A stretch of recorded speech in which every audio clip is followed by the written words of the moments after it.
जीवन में हमें स्वस्थ रहना है, निरोगी रहना है, तो इन स्वस्थ और निरोगी रहने के लिए क्या क्या करना चाहिए, ये सूत्र भागवत जी ने लिखे हैं। भागवत जी महर्षि चरक के शिष्य थे।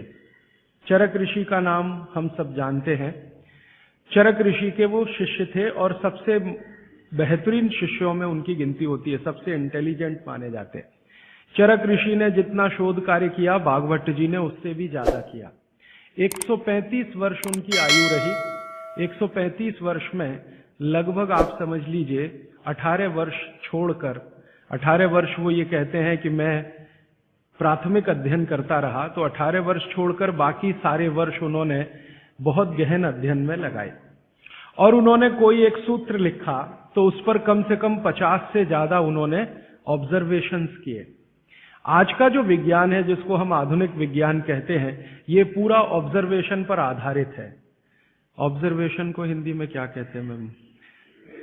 हाँ, निरीक्षण, परीक्षण या निरीक्षण। हाँ, प्रयोग या परीक्षण या निरीक्षण। तो अगर जैसे उन्होंने कोई सूत्र कह दिया तो उसका 50 बार परीक्षण किया, अलग अलग परिस्थितियों में अलग अलग लोगों पर किया, और जब उन्होंने देखा कि परिणाम वही है, तब सूत्र लिखा। अब हम कल्पना करें कि 7000 सूत्र लिखे हों और एक एक सूत्र पर 50-50 परीक्षण उन्होंने किए हों, तो पूरी जिंदगी उनकी इसी में निकल गई।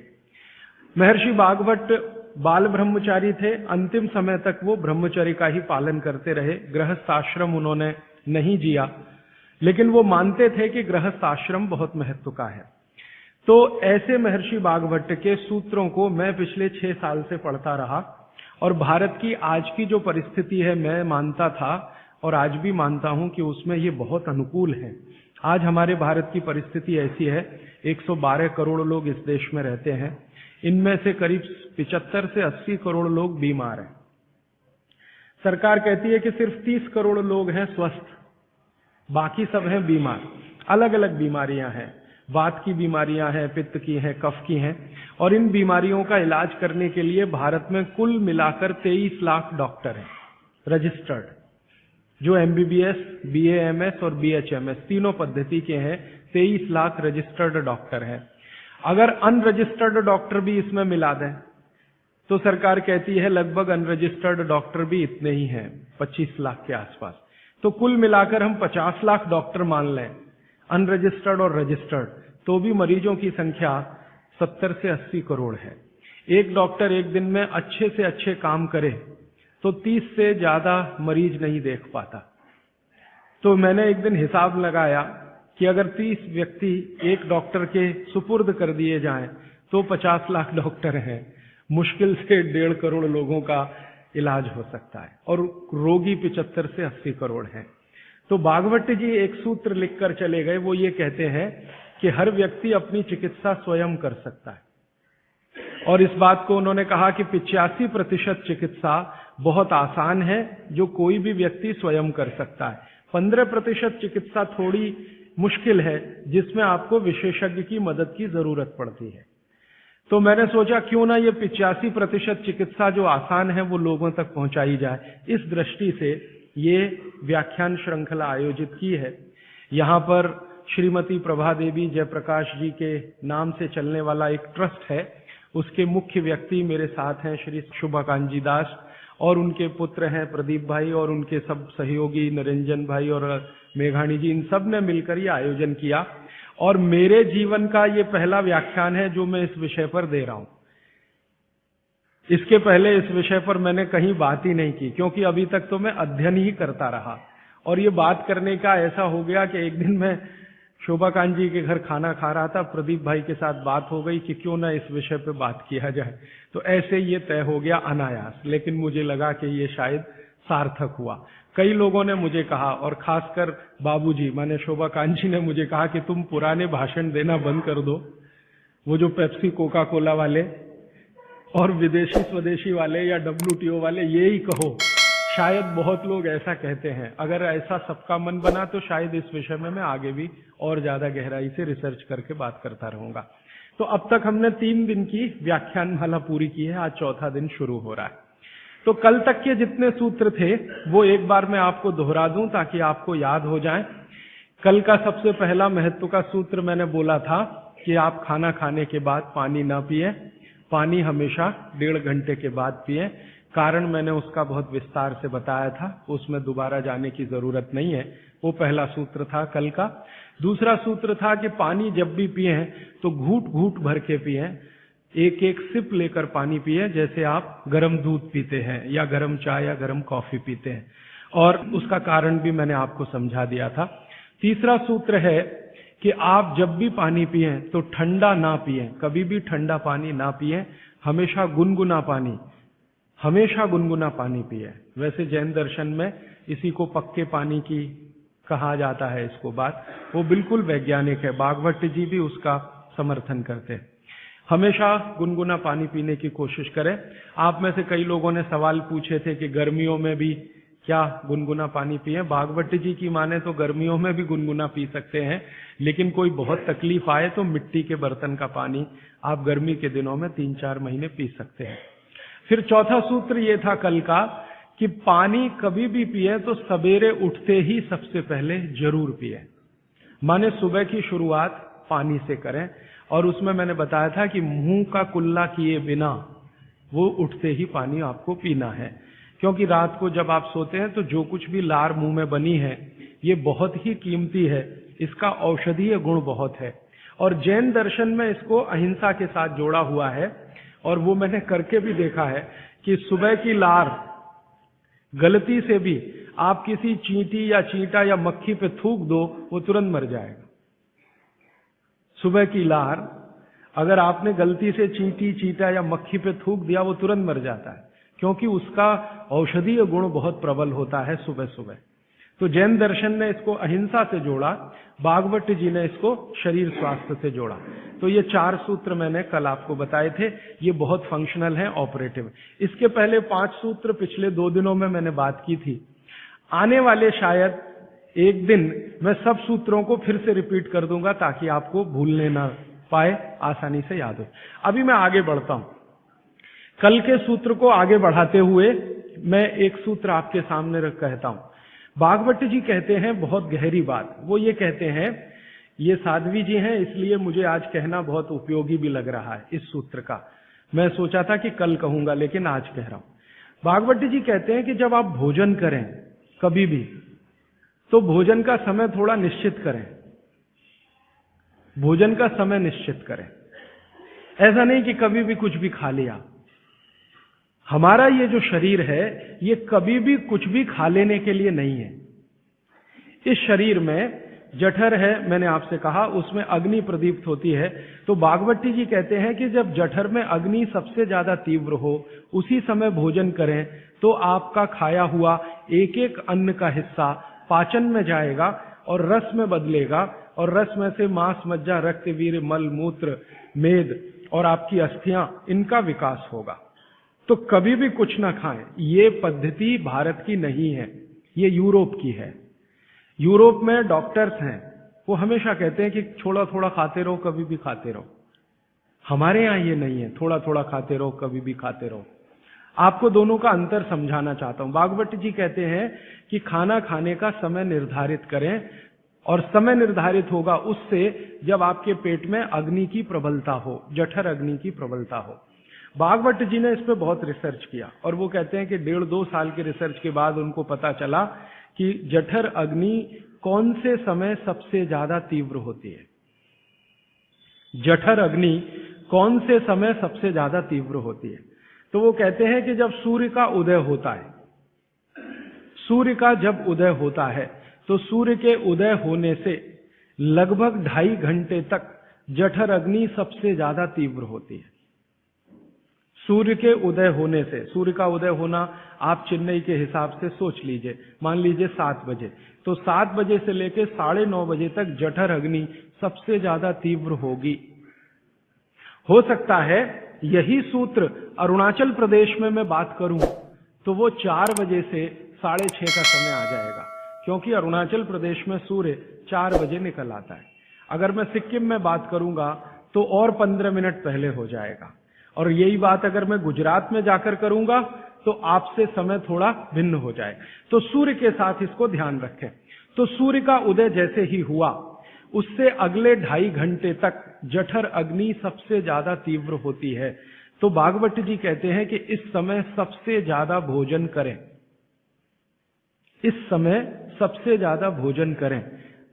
वो तो एक जगह यहां तक कह देते हैं कि आप अगर संभव हो तो 9:30 बजे के अंदर ही लंच करें, 9:30 बजे के अंदर ही लंच करें, माने ब्रेकफास्ट गायब, नाश्ता छोड़ें, सीधे ही भोजन करें। यहां तक वो कहते हैं। वो ये कहते हैं कि सुबह 9:30 बजे तक अगर आपने भरपेट भोजन किया है तो इसमें से जो कुछ भी बनेगा वो एक एक बूंद, एक एक अन्न का टुकड़ा, एक एक दाने का टुकड़ा आपके शरीर के लिए उपयोगी होगा। क्यों? क्योंकि वो कहते हैं कि सुबह 7 बजे से, आपके हिसाब से मैं कह रहा हूं, 7 बजे से 9:30 जठर अग्नि बहुत तीव्र होती है। भागवत जी ने एक और रिसर्च किया था कि शरीर के जो अलग अलग अंग हैं, जैसे हृदय है, हृदय, और जैसे जठर है, जठर, जैसे किडनी है, जैसे लीवर है, इनके काम करने का अलग अलग समय है। जठर अग्नि के काम करने का सबसे अच्छा समय है 7 से 9:30, सूर्योदय से 2.5 घंटे तक। फिर इसी तरह से हृदय, हृदय के काम करने का समय है सबसे ज्यादा ब्रह्म मुहूर्त से 2.5 घंटे पहले। ब्रह्म मुहूर्त आप समझते हैं 4, 4:30, तो 2, सवा 2 बजे, 1:30 बजे से लेकर 4 बजे के बीच में हार्ट सबसे ज्यादा सक्रिय होता है और सबसे ज्यादा हार्ट अटैक उसी समय में आते हैं। किसी भी डॉक्टर से पूछ के देख लीजिए, क्योंकि हृदय जब सबसे ज्यादा सक्रिय होगा तो हृदय घात भी उसी समय होगा। इसलिए 99% हार्ट अटैक अर्ली मॉर्निंग्स में ही होते हैं, क्योंकि हृदय के काम करने का उस समय सक्रियता सबसे ज्यादा है। इसी तरह हमारा लीवर है, इसी तरह किडनी है। इसकी पूरी एक सूची मैंने बनाई है, बाहर पुस्तकों में है, इसलिए विस्तार में मैं नहीं जाता। संकेत के लिए आपसे कह रहा हूं कि हर शरीर के अंग का काम करने का एक निश्चित समय है, प्रकृति ने तय किया है, उसको भगवान ने तय किया है। तो आपका जठर अग्नि है, ये सबसे अच्छा 7 से 9:30, तो आप भरपेट खाना खाइए, ठीक है। फिर आप बोलेंगे जी दोपहर को भूख लगी तो थोड़ा और खा लीजिए, लेकिन भागवत जी कहते हैं कि सुबह का खाना सबसे ज्यादा, अगर आज की भाषा में मैं कहूं तो आपका जो ब्रेकफास्ट है ना, वो हैवियर से हैवियर होना चाहिए, भारी से भारी ब्रेकफास्ट। जितना खाते हैं ज्यादा भी खा लीजिए, कोई फर्क नहीं पड़ता। सुबह के नाश्ते में भरपेट खाइए। फिर वो कहते हैं दोपहर का भोजन अगर आप कर रहे हैं तो इसको थोड़ा कम करिए, नाश्ते से, दोपहर का भोजन नाश्ते से कुछ कम करिए, 1/3 कम कर दीजिए, और रात का भोजन दोपहर के भोजन का 1/3 कर दीजिए। अब सीधे से मैं कहता हूं, अगर आप सवेरे 6 रोटी खाते हैं तो दोपहर को 4 ले लीजिए और शाम को 2 ले लीजिए। अगर आपको आलू का पराठा खाना है या गोभी का पराठा खाना है, आपकी जीभ स्वाद के लिए मचल रही है, तो भागवत जी कहते हैं कि सब कुछ सवेरे खाओ। आलू का पराठा भी खाओ, गोभी का पराठा भी खाओ, मूली का पराठा खाओ, जो आपको खाना है। हालांकि जैन है तो आलू का पराठा तो निषिद्ध है, मूली का भी निषिद्ध है आपके लिए।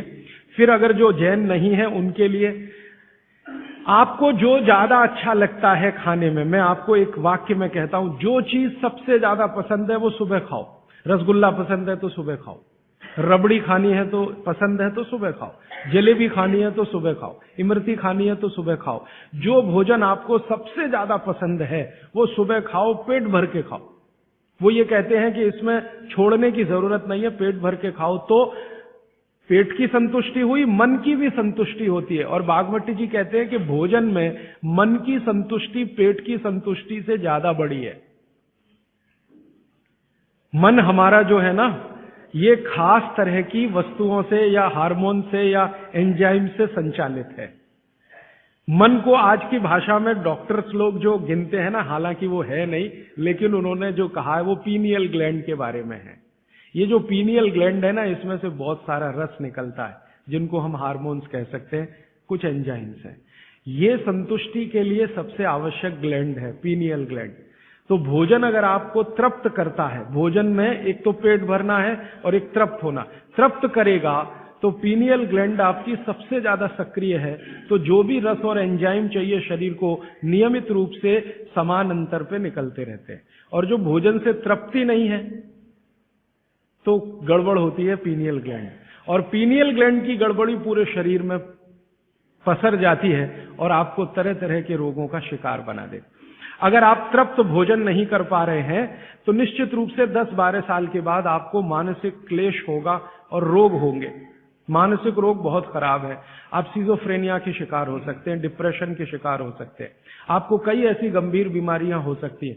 भागवत जी कहते हैं कि आप भोजन करते हुए अगर संतुष्ट नहीं है तो 27 तरह की बीमारियों से ग्रसित हो सकते हैं। उनकी पूरी सूची है, वो पुस्तक में है। कभी भी भोजन करें तो पेट तो भरे ही, मन भी तृप्त हो, और मन के तृप्त और पेट के भरने का सबसे अच्छा समय सवेरे का ही है। अब मैंने ये भागवत जी के सूत्र को चारों तरफ देखना शुरू किया तो मुझे पता चला कि मनुष्य को छोड़कर जीव जगत का हर प्राणी इस सूत्र का पालन कर रहा है, मनुष्य को छोड़कर, क्योंकि मनुष्य को मैं मूर्ख मानता हूं। हालांकि मनुष्य अपने को होशियार समझता है, लेकिन मनुष्य से ज्यादा होशियार ये जीव जगत के प्राणी हैं। आप चिड़िया को देखो, चिड़िया, कितने भी तरह की चिड़िया, सवेरे सूरज उगते ही उसका खाना शुरू हो जाता है और भरपेट खाती है। 6 बजे के आसपास आप राजस्थान में निकल जाओ, गुजरात में निकल जाओ, सब चिड़िया अपने अपने काम पे लगी हुई है, खाना खाने में खूब जम के खाती है, और पेट भर गया उसके 4 घंटे के बाद ही पानी पीती है, दोपहर को ही पानी पीती। गाय को देखो, सुबह उठते ही सूरज जैसे ही निकलेगा गाय का खाना शुरू हो जाएगा, भैंस का खाना शुरू हो जाएगा, बकरी, बकरे, भेड़, गधा, घोड़ा सब सुबह उठते ही खाना खाना शुरू करेंगे और पेट भर के खाएंगे, छक के खाएंगे, फिर दोपहर को आराम करेंगे। तो ये सारे जानवर, सारे जीव जंतु, आप सांप को देखो, बिच्छू को देखो, कीड़ी को देखो, चींटी को देखो, चींटे को देखो, सब जानवर, सब जीव जंतु जो हमारी आंखों से दिखते हैं, जो नहीं भी दिखते हैं, ये सबका भोजन करने का समय सवेरे सूर्योदय का ही है। सूर्योदय के साथ ही ये सब भोजन करते हैं, इसलिए ये हमसे ज्यादा स्वस्थ रहते हैं। मैंने आपको कई बार ये कहा है, आप उसको हंस देते हैं, किसी भी चिड़िया को डायबिटीज नहीं होता, किसी भी बंदर को हार्ट अटैक नहीं आता। बंदर तो आपके नजदीक है ना शरीर रचना में, बस बंदर और आप में एक ही अंतर है कि उसको पूंछ है, आपको नहीं है, बाकी सब कुछ एक ही है। आपका हृदय बंदर का हृदय, आपका लीवर बंदर का लीवर, आपकी किडनी बंदर की किडनी, सब कुछ समान है। माँ का गर्भाशय, बंदरिया का गर्भाशय, सब समान है, एक ही अंतर है, उसको पूछे, आपको नहीं है। तो ये बंदर को कभी भी डायबिटीज नहीं, आर्थराइटिस नहीं, कोई कुछ नहीं, कोई कुछ नहीं। मेरे एक बहुत अच्छे मित्र हैं डॉक्टर रविंद्रनाथ शानबाग, वो रहते हैं कर्नाटक में। कर्नाटक में एक उडुपी नाम की जगह है, वहां रहते हैं, बहुत बड़े प्रोफेसर हैं, मेडिकल कॉलेज में काम करते हैं। उन्होंने एक बड़ा गहरा रिसर्च किया। उन्होंने कहा कि मैंने जिंदगी भर, माने 15-16 साल उन्होंने एक रिसर्च किया कि बंदर को बीमार बनाओ, क्योंकि उन्होंने बहुत सारे वैज्ञानिकों से यह सुन रखा है कि बंदर बीमार नहीं होता, और बीमार होगा तो मरेगा ही, जीवित नहीं रहेगा, तो बंदर को बीमार बनाओ। तो उन्होंने तरह तरह के वायरस और बैक्टीरिया बंदर को डालना शुरू किया, कभी इंजेक्शन के माध्यम से, कभी किसी माध्यम से। वो कहते हैं कि मैं 15 साल असफल रहा, बंदर को कुछ नहीं हो सकता। और मैंने कहा कि आपने ये बता दिया कि ठीक है बंदर को कुछ नहीं हो सकता। वो कहते हैं कि मैंने बहुत कोशिश किया कि उसके ब्लड का कोलेस्ट्रॉल बढ़ा दूं, बढ़ता ही नहीं। तब उन्होंने एक दिन रहस्य की बात बताई, वो आपको भी मैं बता देता हूं कि बंदर का जो ब्लड है ना, उसका RH फैक्टर दुनिया में सबसे आदर्श है। और आपका RH फैक्टर जब नापता है ना कोई डॉक्टर, तो बंदर से ही कंपेयर करता है, वो बताता नहीं आपको, ये अलग बात है, कंपैरिजन बंदर से ही होता है। कारण उसका है कि उसको कोई बीमारी आ नहीं सकती, ब्लड में कोलेस्ट्रॉल बढ़ता नहीं, ट्राइग्लिसराइड कभी बढ़ता नहीं, डायबिटीज कभी होती नहीं, शुगर कितनी भी बाहर से इंट्रोड्यूस करो उसके ब्लड में टिकती नहीं। तो वो प्रोफेसर साहब कहते हैं यार ये सब एक ही चक्कर है कि बंदर सवेरे ही सवेरे भरपेट खाता है, जो आदमी नहीं खा पाता। तो वो प्रोफेसर रविंद्रनाथ शानबाग ने कुछ अपने मरीजों को कहा कि देखो भैया, बंदर की तरह से खाओ, माने सुबह सुबह भरपेट खाओ। तो उनके कई मरीज हैं जिन्होंने पर उन्होंने एक्सपेरिमेंट किया, और वो मरीज बताते हैं कि जब से उन्होंने सुबह भरपेट खाना शुरू किया, किसी की डायबिटीज माने शुगर कम हो गई, किसी का कोलेस्ट्रॉल कम हो गया, किसी के घुटने का दर्द कम हो गया, किसी के कमर का दर्द कम हो गया, किसी का कुछ, गैस बनना बंद हो गई, पेट में जलन होना बंद हो गई, नींद अच्छी आने लगी, वगैरह वगैरह। सारे इंप्रूवमेंट वो बोलते हैं होते हैं।